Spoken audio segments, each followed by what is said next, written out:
home of happiness, where we tell you everything about nothing.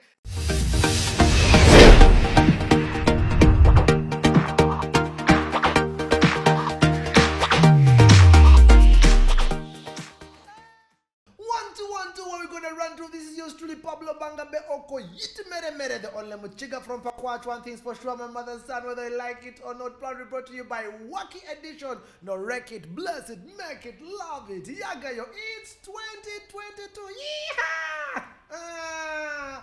I tell you, we are so blessed we can't contain it to see that we're still alive in 2022, regardless of the crazy 2021. For those who lost their loved ones, my heartfelt sympathy to you, and I do believe 2022 will be a great year for you. Well, let's dive into it and find out what was 2021 like. You know, when we're entering 2021 from 2020, 2020 rated us useless. You know, that's the year we stopped coming up with New Year's resolutions because we didn't know what to expect because of, you know, the lockdown, the virus.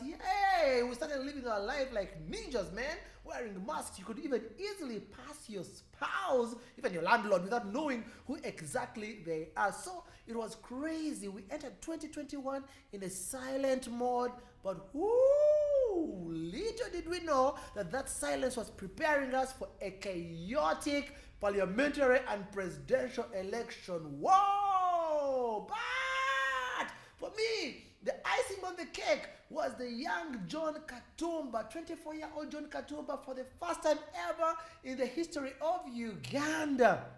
We had a young man standing for presidency. Oh boy, and he did run the race. First of all, he literally ran for president. When he was being nominated, his car broke down. He had to run to the nomination space. Reaching there, they tell me, hey, whoa. You know, we can't receive your money. Go and pay to Uganda Revenue Authority. He runs back, reaches Revenue Authority pays. Then he has to run back to beat the deadline. And then he starts the real race. Hey! Police chased John Katumba. The man ran everywhere he went. He was running. He reached a point and even asked himself, but wait, have you had John Katumba anywhere? And that became a brand in Uganda to a point that the dude even made a song. Goodness me. It was a real race. I think we graduated from John Walker to John Runner. But for me, again, the courage of standing at 24 years old. What were you doing at 24? You know, if you're past that age. I mean, look at the crew, the guys he was standing against. The age between him and the incumbent president, honestly, is 50 years. That's half a century. Half a century. Just look at it this way. It was held at either disrespect for the adults, or it was child abuse, depending on how you look at it. Either it was disrespecting him or it was child abuse, depending on which side of the coin you look at it. Honestly, the year he was born in 1996, President Jerome Museveni had been in power for 10 years and had just been actually elected as the first direct president. That was in 1996. Katumba, you didn't have to do this. You didn't have to expose this age thing. But well, that was the icing on the cake. We began January with crazy elections. Boom! Uganda Airlines. Uganda Airlines. Now, if you haven't yet used Uganda Airlines, some of us, it brings nostalgia. I remember when I was a little boy, Uganda Airlines had one of the best adverts, you know. Fly Uganda Airlines, fly Uganda beautiful cranes, beautiful places you long to see. Uganda Airlines for you and for me. Oh my goodness. They would play that jingle on Radio Uganda and you'd feel like, you know, getting the next flight and go wherever you want with Uganda Airlines. So when Uganda Airlines started, everybody was extremely excited until it said run out of fuel at the Dar es Salaam airport in Tanzania, Uganda. I think Uganda, we are special. We are special. How does a plane run out of fuel before takeoff? You know, it was packed, they said, on fuel. Actually, they were very lucky. They were very lucky that it didn't happen mid-air, because if it had happened mid-air, the pilot would have announced, "Oh, gentlemen, could the men move out and push?" They would have moved out and pushed that aeroplane. Trust Uganda, or like how they do it with the motorbikes, get the border, and then you shake it like this and blow some air in the plane. Uganda Airlines. Now, as if that wasn't enough, one genius guy called Pablo'S decides to vend grasshoppers, famously known as insenene, on the Uganda Airlines. And oh man, it was fun. The people were buying it. Those who watched the video were like, "Whoa, this guy is a genius. How did they pass the checkpoint?" The guy, grasshoppers. But unfortunately, as he was trying to make ends meet, somebody moved the ends. And yes, dude was arrested and he had to apologize. Imagine, how can you apologize for being innovative? Yeah? And okay, like Paul said, he said he was sorry and he said it was a joke. But then the airlines didn't get the joke. But finally, when they got the joke, they decided that they were going to buy it and also have insenene on Uganda Airlines. So you be rest assured to eat insenene on Uganda Airlines. The only question is, did they drop the charges against Pablo'S, or are they going to credit him for inventing, putting insenene on Uganda Airlines? Well, we'll wait to see whether that will happen. But Pablo'S, you are the real deal.